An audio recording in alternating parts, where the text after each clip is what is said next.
Got a cop sitting up here. Wonder what he's doing up here. I seen him go up. Looks like he was getting ready to stop. And then slowed down real quick and came in here.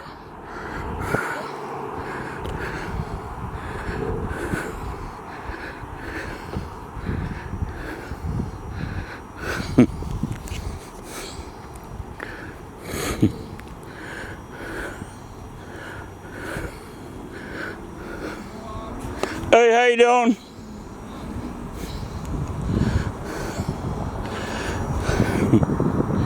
You doing traffic tonight?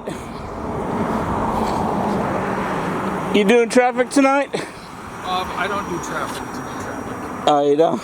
I'm just listening for the gunshots. Uh-oh, there's gunshots around here? Oh, okay. Likelihood that there might be. Oh, you heard there might be? No, it's every weekend, whether it's Portland or here. Huh. So. I hated that people have to shoot at each other. Right? You know? It's getting ridiculous. It's like almost every weekend. Yeah. All week long. Well,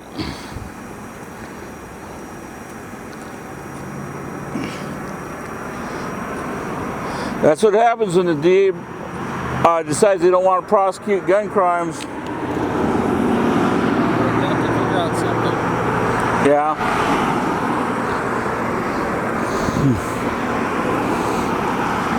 And the resources that it takes up too, like for us, like short staff, just taking a normal load and then trying to be proactive. You know what California does, don't you? They have an enhancement. So if you go out and you commit a crime, if you shoot a gun, and you kill and you hit someone, it's 25 to life. If you go out, go out and shoot it off, it's 10 to life. And if you're in possession of it while committing the crime, it's what was that, 20 years. Yeah, it's like the thing back to my college days, and the only thing I really remember from my criminal justice classes was when we went over like deterrence theory, right? Is based upon how our whole criminal justice system is set up, and three things that have to be in place for that to be And the three major ones is certainty of punishment. It doesn't matter what it is. Certainty of punishment, swiftness of punishment, and what's the other one? Swiftness, severity, and certainty. And without those three things, then it doesn't work. Right. And like right now, it's like, that example I use is if there's a chip in everybody's car that every time you went 10 miles an hour over the speed limit, you would get a $500 ticket sent to you automatically because it's tied in your car computer. How many people would go 10 miles over the speed limit? That would slow down. Because like it's certain, it's severe, and it's swift. And you have to pay it by the end of the month. And then everybody would be watching their speedometer. There'd probably be a new device to like not let your governors to not let your car go over. But that's kind of how every other thing works. Like with the shootings, those investigations take so long, and that we find like a lot of these shooters, we collect casings and tie it back to numerous shootings. And so we have these guys still out there doing all these shootings that it hasn't caught up to them yet. Yeah. Us to link the casings, us to get the evidence and everything else, and then once they are charged, the process is slow. With the court process, and some of them get out on ankle bracelets or whatever, and then get caught with more guns. And yeah, I have a friend of mine that's convicted felon, got caught in Portland speeding. In fact, they charged him with reckless driving, drunk driving, and driving without a license, and driving without insurance. And when they searched the car, they found a gun. Right? He was released from jail on his own recognizance for driving driving without a license. All the other charges just disappeared. Yeah. And that's the thing too. It's sad is, you know, with all the violent crime and our staffing numbers down and them dissolving, like, you know, people are like, everybody's driving crazy. And, you know, even when I drive home on the freeway, I'm going like 65 and cars are blowing my doors off at like 120 moving in and out. And it's, they know there's no traffic enforcement. It's, you know, in Portland, on the, like, they don't have the personnel to do it. So when that gets out, that's the new mentality. It's like, oh, I'm driving however I want. Right. You know, and then traffic fatalities with that speed goes up, and everybody's like, well, what the hell's going on? You know? And it's, you know, I've gotten my tickets in my life, and yeah, I'm like, it's frustrating, but at the same time, you understand at the big picture. Of it's like, I've seen the motorcycle cops out lately.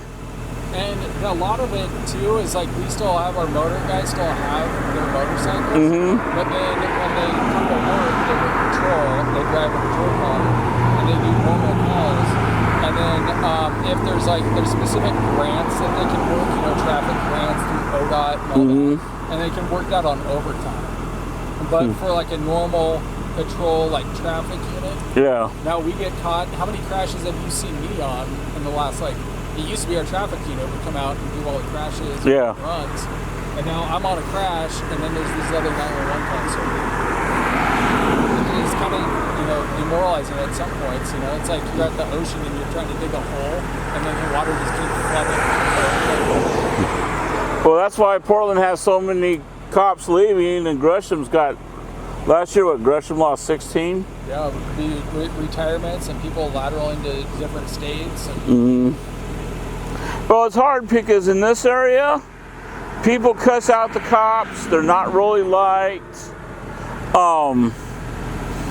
and they're disrespected, and they're attacked, and DAs and the police chiefs do nothing about it. Okay, but then if you go over to like Florida or something like that, the stuff that happens here wouldn't happen in Florida. No, yeah. That one sergeant, or not, that one Sheriff Grady, he's on YouTube. When the riots are going on, he goes, I invite you, all you Antifa and all you rioters to come down to my county, right? But here's the deal. You do your damage and stuff in my county, I'm going to lock you up in my jail. Yeah, and there's a balance, right? So, like, you know, say what you want. Like, Portland Police Bureau is the whipping stick, right? Like, anything Portland does is focused on by the news and the media and everything. But when I was in the military and I spent time around the rest of the country, right, a lot of people here just tunnel focused on this is all they know, and this is all the politics they know. And then, like, Hurricane Katrina, I deployed down there, and the New Orleans police is, you know, like, not well trained, not well paid, you know, and then what kind of policing do you get? You get a lot more excessive force, you get a lot more crooked cops trying to make, you know, and do it the legal way. And in Portland, really the quality of law enforcement on the West Coast, if you look at like California, Oregon, maybe cities like Portland or LA County Sheriff's Office or LAPD, even Seattle PD, all those populations are very critical of their police department. You compare those police departments to like New Orleans PD or back east in places, like you would be thanking God that you have the police departments you have here with the quality of people. For the most part, and you always get people that shouldn't be in a profession, and that will always be, you know, but at the same time of like looking at it from a holistic approach, you know, like most people that are wannabe cops are good cops at last. They want to do the right thing. They want to help people. And we put in a lot of work to all this emergency shooting investigation. We have to lodge each individual casing separately. I know. These shootings of 111 that we had at 169 in Russell,